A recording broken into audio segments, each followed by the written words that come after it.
শুক্রবার এক সংক্ষিপ্ত অনুষ্ঠানে মুখ্যমন্ত্রী প্রফেসর ডাক্তার মানিক সাহা উদ্বোধন করলেন আগরতলা কামান চৌমুহনী সংলগ্ন বিবেকানন্দ মার্কেট সাইটে টাউনশিপ প্রকল্পের।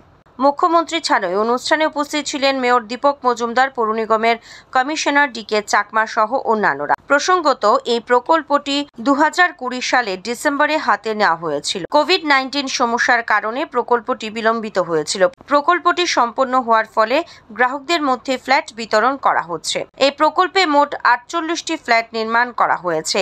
এই টাউনশিপের প্রকল্পে ব্যয় 20.22 কোটি টাকা এবং 0.97 একর জমিতে 3টি G+4 টাওয়ার রয়েছে এবং 3টি ব্লক রয়েছে।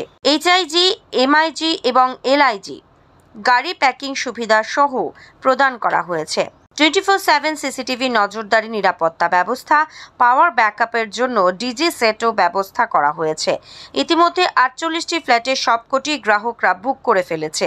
আজকের এই অনুষ্ঠানের মাধ্যমে রাজ্যের মুখ্যমন্ত্রী professor doctor Manik Saha LIG ব্লকের তপর্ণা চৌধুরীর হাতে দখলপত্র এবং ফ্ল্যাটের চাবি তুলে দেয়।